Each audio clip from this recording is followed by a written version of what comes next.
Following directly after the end of World War I, the 1920s to 30s are known as some of the most technologically advancing years in U.S. history. Many new forms of technology were invented then in the time known as the Roaring Twenties. Americans faced this time period with newfound energy inspired by the technological advancements at the time. One of the largest advancements of the time, which led to a snowball effect of many other great inventions, was the addition of electricity. Electricity led to Americans purchasing many new appliances whose creation was solely related to the addition of electricity throughout the nation. Vacuum cleaners, washing machines, refrigerators, radios, and televisions are just a few devices that began to be seen in homes throughout the country. Beginning with the radio in 1920, the first radio broadcast brought in a few thousand listeners. With more and more people listening in as the years went by, a couple of popular radio stations began to form, but some that are the most notable are NBC, which held their first broadcast in 1926, and CBS followed shortly thereafter in 1927. By 1930, there were over 800 known radio stations that were broadcasting. These radio broadcasts covered a wide variety of topics such as news, sports, family entertainment, quiz shows, comedies, and later music such as jazz. With the emergence of refrigerators and iceboxes, food was now able to be kept fresh for longer periods of time. Because of this new ability to freeze food anywhere, in any home, at any time of year, Clarence Birdseye introduced the first line of frozen foods for sale to the public, which quickly became known as frozen dinners. What would today's world be without television? The first television was created in 1925 by John Logie Baird. However, the first experimental television broadcast in the US wasn't done until mid-1928. Following that 1928 broadcast, televisions quickly became a hot item that every American family could only dream of owning. In those times, the only families seen with televisions were wealthy families, as the price back then began at $350 for cheaper models, and more expensive models ranged up to $500. As a reference, that's nearly $5,050 in 2018, compensating for inflation since then for the cheapest television at the time. As said by four-time Emmy Award-winning host of The Tonight Show, Johnny Carson, if it weren't for John Logie Baird and Phil T. Farnsworth, we'd still be eating frozen radio dinners. With television becoming increasingly more popular in homes, instant home photography was starting to be considered. So in 1923, a patent for the earliest instant camera with self-developing film was released by the inventor Samuel Shlafrock.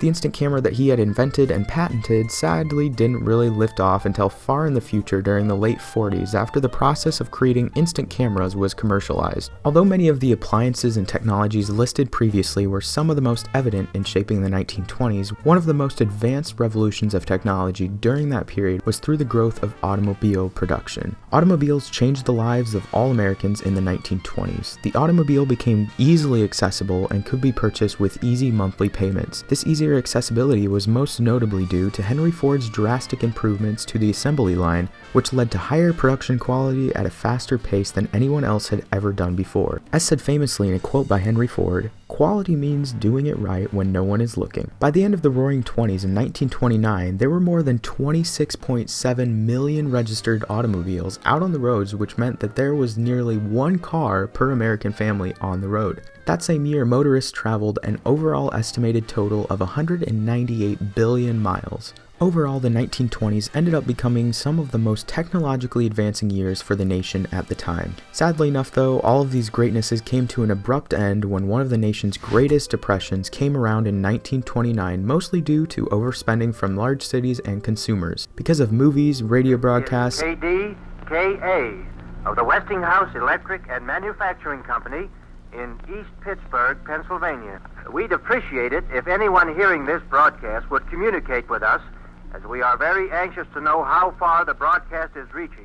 And books telling many stories of success, consumers began to latch on to the belief that their path to wealth and becoming a mega-rich was just around the corner. Those thoughts quickly became proven completely opposite, with many people investing in stocks with bank loans and overspending. Once the stock market crashed in 1929, many people did not have sufficient funds to pay back banks for their loan. Almost all farmers who had invested in expanding their farms with new technologies such as gasoline tractors and new forms of fertilizer during the war were left with a heavy debt after the war. Of all the groups during the Roaring Twenties that benefited from the economic boom, farmers were the group who benefited the least to not even benefiting at all. Overall, the nationwide lack of a strong hold on economic planning led to the end of what is now known as the Roaring Twenties. Despite this downfall, the Roaring Twenties is considered one of the most important times in history due to the technological advancements that occurred during that time, which helped inspire many future technology advancements that have happened up until now and far into the future.